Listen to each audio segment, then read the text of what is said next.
Well, it smells...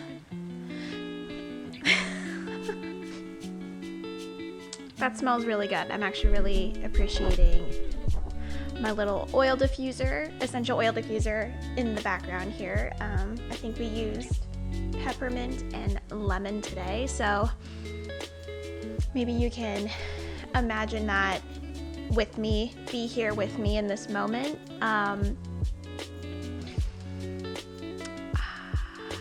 Take it in. Today, I'm just gonna chat with you. My name is Nicole, and sort of like a podcast, I want to get in the habit of speaking just whatever my truth is, and just outputting because I want to be heard, and I think I have interesting insight and fun things to say and to share with the world, and I'm so grateful to have you here if you're watching this. I guess like the overall theme is that you can't really get better at anything unless you start and you work on it consistently, and my perfectionism prevents me from outputting anything at all, and it's been quite difficult over the last probably year and a half of me really trying to dedicate myself to outputting content. So let's get started. I've got my tea.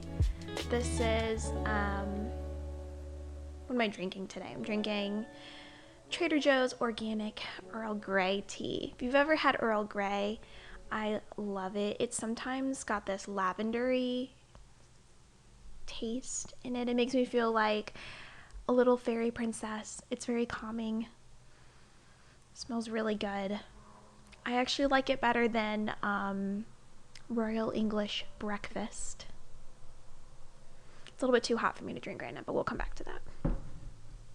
To get started, I thought that I would pull a couple of tarot cards and also answer some warm-up questions with this awesome game that I got recently. It's called We're Not Really Strangers.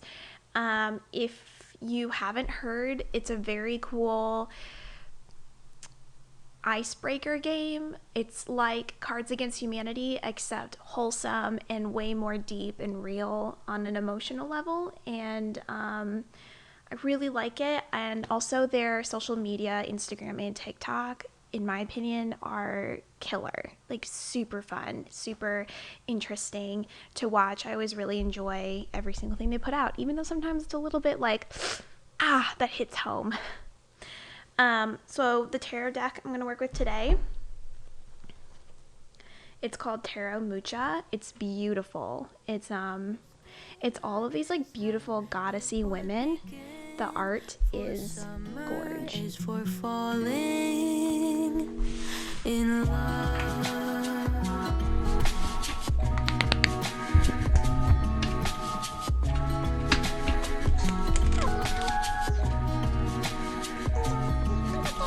We could stay out late.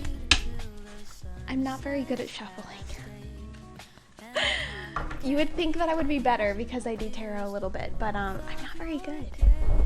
It's weird. And as we drink, we would lock eyes, so we could disregard the thought of ever having to part. For summer is for falling in love.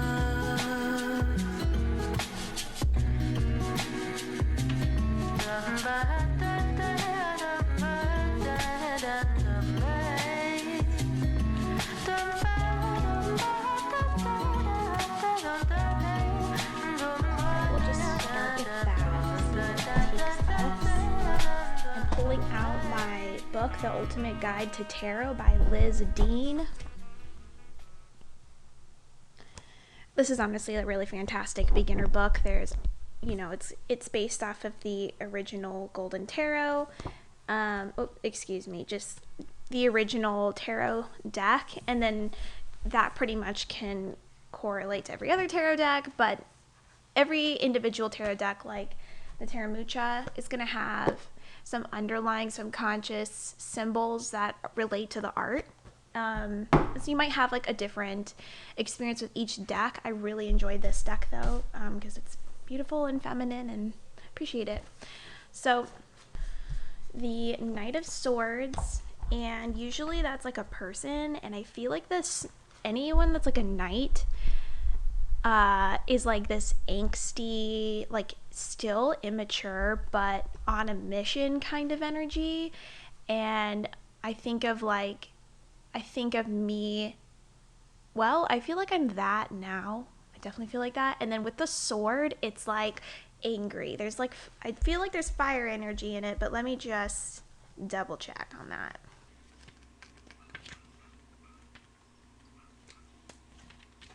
Yeah, okay. Knight of Swords, it's fire of air, and it's related to astrological signs Taurus and Gemini, and the key meanings are stress and truth. The Knight of Swords is determined and driven. He has strong sense of himself and his mission. Nice. He may be quirky, entertaining with an offbeat sense of humor, and he may even dress in a distinctive way, incisive, forthright, and intelligent. He makes a strong advocate and is prepared to fight for his beliefs.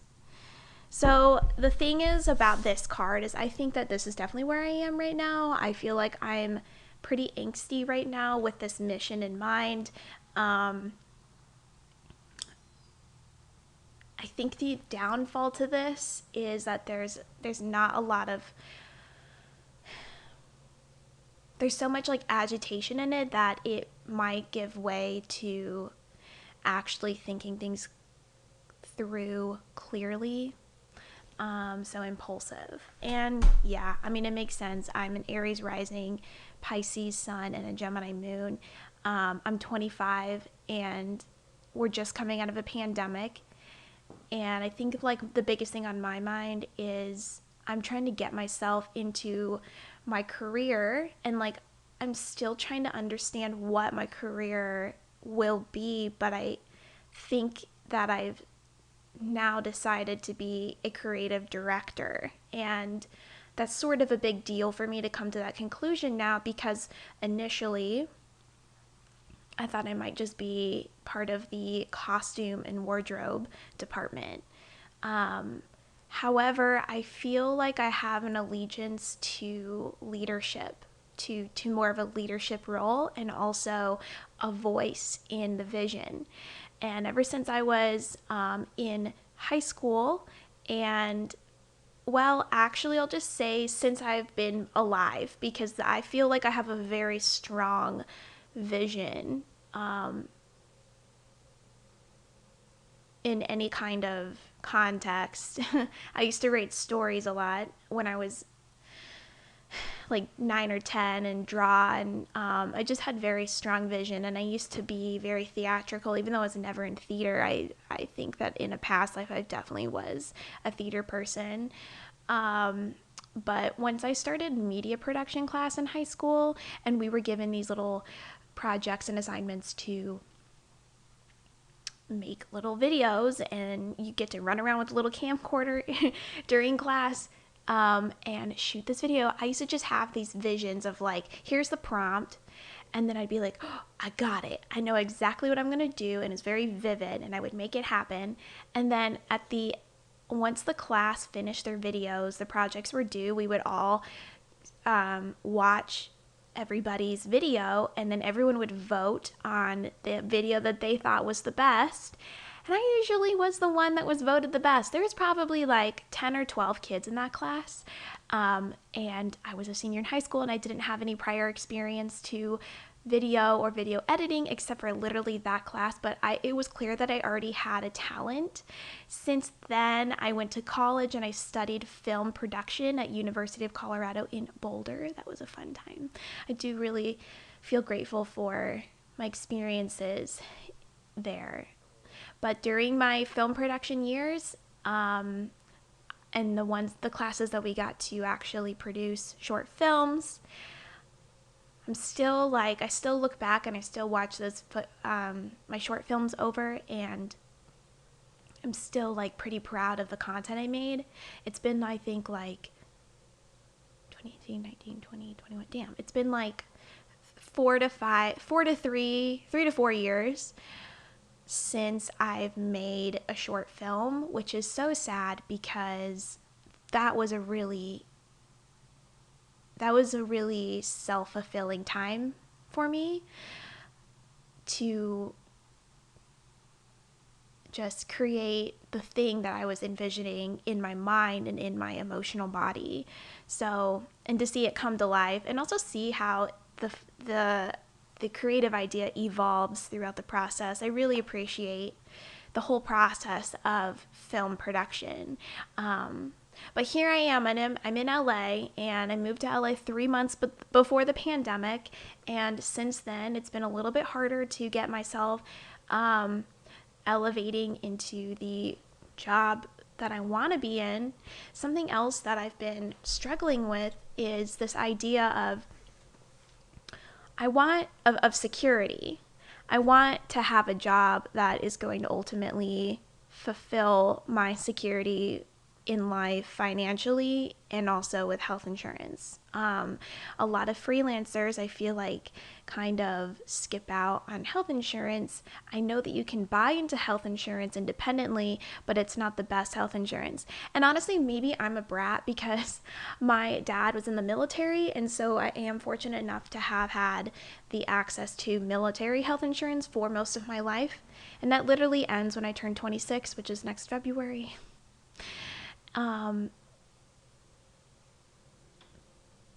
But that is something that I feel is important to me. I think that because I'm a woman and I choose to one day birth children. Pregnancy is a big deal. There's a lot of health related issues that arise during that time, and also going into labor and physically giving birth to a child is so expensive in America, and I don't want to burden myself with medical bills that I can't afford. And I don't want to end up in a job where, yes, it's like I love art so much, but it like limits me financially. And so I just don't feel like that's for me. I want to be able to have the peace of mind of financial freedom. So there is something in the middle there, and that's what this mission is. This mission, the Knight of Swords, this is me. I am angsty to get to the next level of my career. What that would look like is maybe being an office production assistant. So if you're a studio and you need an office production assistant, I would be a very good candidate because I am determined. And I'm sweet, and I'm just calm, and even though I'm like a little bit agitated, I do have a lot of care in the way that I move. I'm calm and sweet. Okay, I'm just repeating myself at this time. Please hire me. Okay, let's move on to the next card. The Nine of Staffs. So this little beauty, she looks like she's standing among these staves, and she's sort of like leaning on two of them. It kind of looks like she's tired, or that she's it just looks like she's tired and maybe a little bit like emotional, like, oh, poor me. But we'll see. Let's see what the book has to say. It's a fire element. It's moon in Sagittarius. It relates to the number 9. Key meanings: defense and strength. Okay. Because she's upright, it means Nine of Wands shows that you are in a very strong position. You fought long and hard to get where you are and have endured heavy challenges, particularly in work. Being constantly vigilant and ingenious can be exhausting, however. So use your energy wisely, plan all activities meticulously, and don't overexert yourself, and you will have all the resources you need to see you through. Thankfully, as with all minor arcana cards, this influence will not last forever. You won't always need to defend yourself to this degree or make so many sacrifices. This is interesting. Like, I definitely feel I'm in this weird place of I don't feel like I care so much anymore about like making um a ton of friends. That's like kind of I mean, this feels like a little bit emotional. I'm feeling like my tear ducts like doing that little like swelling thing when you're like gonna cry. Yeah, I feel like I don't care as much anymore about making friends. I care about making quality in my friends. And at this time, it's definitely like far and few in between. I feel like all of my close friends are not close physically. One of my best friends from college, she's in Philadelphia. I love her to death, but I haven't seen her probably since 2019. Um, Love you so much, Nina. um, my family members are in Denver, Colorado, which is where I'm from, and I just saw them recently and I really love their support and appreciate all of them. And my cousin is my other closest friend. I feel like she's in Chicago and she's living her life, and I'm super proud of her for the work she's put in and where she's at right now. And so it feels a little bit lonesome. I live with my partner who is my best friend, and I love him to death. And I'm so grateful that I met him before the pandemic and that we're in such a good place.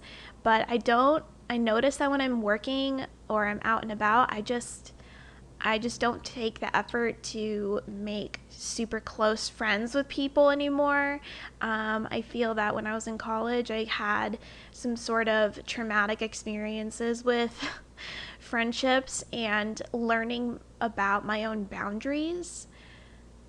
Friendships in and having boundaries is it's it's complicated. I don't like let people in because I don't want people to judge me so much. I want people to love me as I am, and also to let me be and ask for what I want without getting um offended or like territorial of me, because I also feel like sometimes I really enjoy being an independent person and just doing what I want to do when I want to, and not kind of affect anyone else and their emotions. That sounds kind of, I can see how there's that balance there, because I think a lot of this defensiveness, like I feel like that's a defensiveness. When you sign up for a friendship or any kind of relationship, everyone has responsibility to each other to maintain each other's emotions and expectations in a healthy way. But when it crosses the unhealthy way, like if I'm not willing to accept my responsibility and how I make others feel, that can come out as, well, I just want to do what I want to do when I want to do it, and I don't care. Like, I can see how that is like a defense mechanism, that I don't want to acknowledge how I also affect others. So, and it does feel like a heavy responsibility to have a friendship. And then if I want to go and do something when I want to do it and that person's hurt, then I have to accept that. Now, hopefully, like most friendships past college aren't as, maybe they're just more, hopefully the friendships that I have past college are a little bit more evolved, because I definitely just felt all the time that I was experiencing FOMO. And I think that came from when in my childhood, I didn't get to do a lot of things that other kids got to do. I didn't go and party or like drink, or like I didn't hook up with a lot of boys or like socialize with a lot of boys. I was a very like naive girl for a long time. Um, and that's not to say I haven't had some really amazing experiences too, but I feel like a lot of the experiences I had as a child were more adult related. And so there's a sort of like, because I didn't know better, because I was young and naive, I felt that I was missing out on the frontier of just being a child or being a young person, just like other people in like middle school or high school, etc. Mm. Damn, 25 minutes gone quick. It's fine. I'm going to keep going. But I'm going to try and wrap it up quick. I'm going to give myself another 30 minutes. Okay, I guess like to summarize this card, I do feel like I've worked a lot on, sorry, this card is the Nine of Wands. The defensiveness and also the hardworking part. The hardworking part I feel plays where I've just spent so much time working on myself and trying to acknowledge just like my shadow self and my light self, and to accept myself the way I am and to love myself. And it's not easy. It is not. I don't think I've like overcome every single thing and that I'm just like invincible, but there is some sense of belief in myself that I have that is exponentially greater than what I didn't have when I was in college or when I was in high school. I feel like I've become so much more emotionally aware and intuitive about how I move forward in my life, how I handle my maybe childhood trauma when it comes back, when I feel triggered, but how I am in relationships too. My relationship with Justin has been a lot of really good work. It wasn't easy all the time, but I feel that both of us took the time and still take the time to communicate about our deep feelings and, hey, that hurts my feelings, and taking responsibility for maybe the things that we're not succeeding at and finding a way to surpass that. So yeah, I do feel like I've been working really hard, and I feel like I feel like I like deserve like some award. And I don't know, maybe the award is literally that Justin and I have an amazing relationship, and that like I feel for the most part pretty content with myself, and I don't struggle right now with any like huge like mental or emotional illness. I've never had an emotional or mental illness, and I know that that's not a choice for those who do have it, but I have been in some pretty dark places. So that being said, I've seen the growth. I feel the growth in myself and what I can handle, and the belief in myself to take big strides, just to make big strides towards the self-actualization that I desire in myself. Yeah, if I want to be a creative director one day, I have to embody what that looks like, what that feels like, what that kind of person thinks like, how they handle situations, how they create, how they take on every day. And I feel that a creative director is someone who is confident in their vision and doesn't take shorthanded interactions, and it doesn't is a boss basically, like doesn't let people fuck them over and catches on when people are trying to fuck them over. Because shit, like I don't know, living in the city is rough. There's just like, it's just, I don't know, there's people out there all the time trying to like undercut you, etc. All right, I digress. You get the point. Third card, we have the Five of Cups in reverse. What's interesting is it's like this woman in the card looks like she's the Hermit. And I think that's true in the original tarot too. It's like the Hermit person, but they're surrounded by the cups. Now, because it's in reverse, and because cups are interesting, cups are like, if you're holding them vertically correctly, upright, it's like energy is pouring into them, or we can even think of water pouring into the cup, and water or energy pouring in is a symbol of, yeah, just energy coming through, coming to you. But if it's in reverse, it's and the cup is upside down, it's energy coming out, water coming out. So what is interesting about this card is that the Five of Cups, there's two cups standing up and three cups laying on the ground with spilled water. And she's upset about it. But in reverse, it's like reversed in the sense, it will, from my interpretation right now, before we get into the actual interpretation, two cups are upside down and three cups are technically upright. So let's see, maybe it's more of a positive than the negative expression from the upright.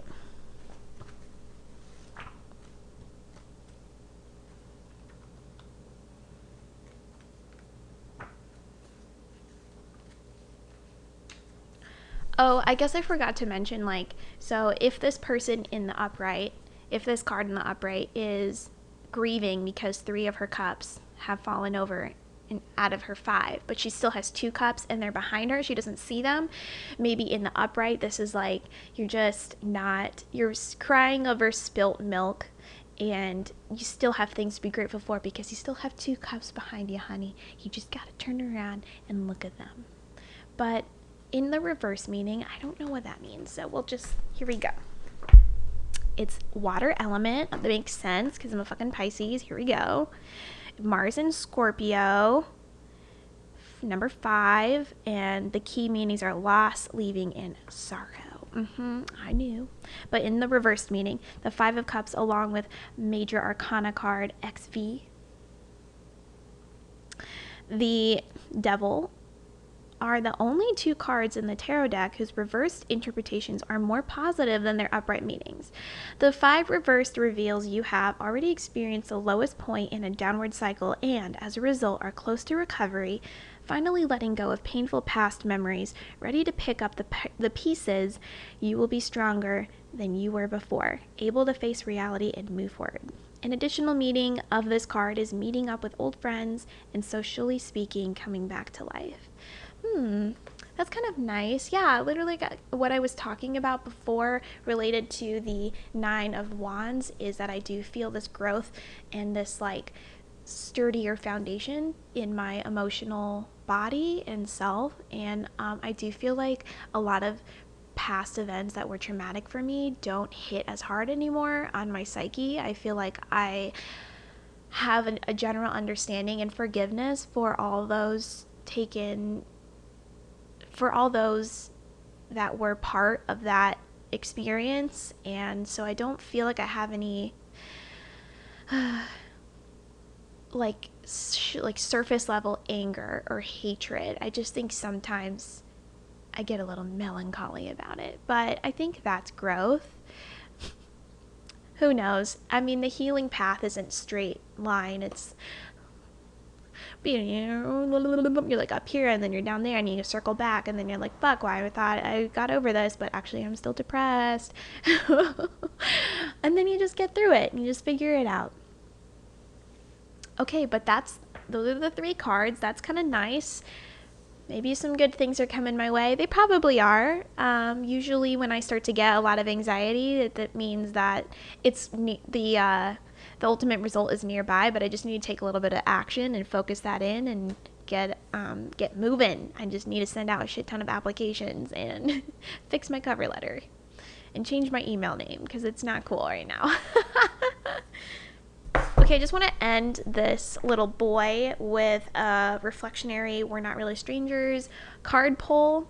This is such a cool game. I recommend. Fuck, all the things are flying.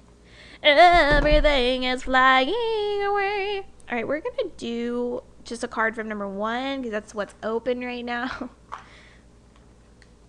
I think number 1 is perception.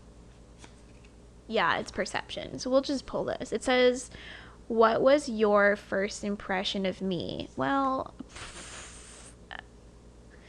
I know that you had to play this game with multiple people, but I didn't expect to have a card like this. So we'll just try it again one more time. Just try and get a card to like make sense to answer about myself. No? All right, let's do perception is going to be about someone else, right? So we're going to go to the second one, which I think is connection. Maybe the third one. The third one's reflection. Yeah, that's what we wanted in the first place. This is funny. What has this conversation taught you about yourself?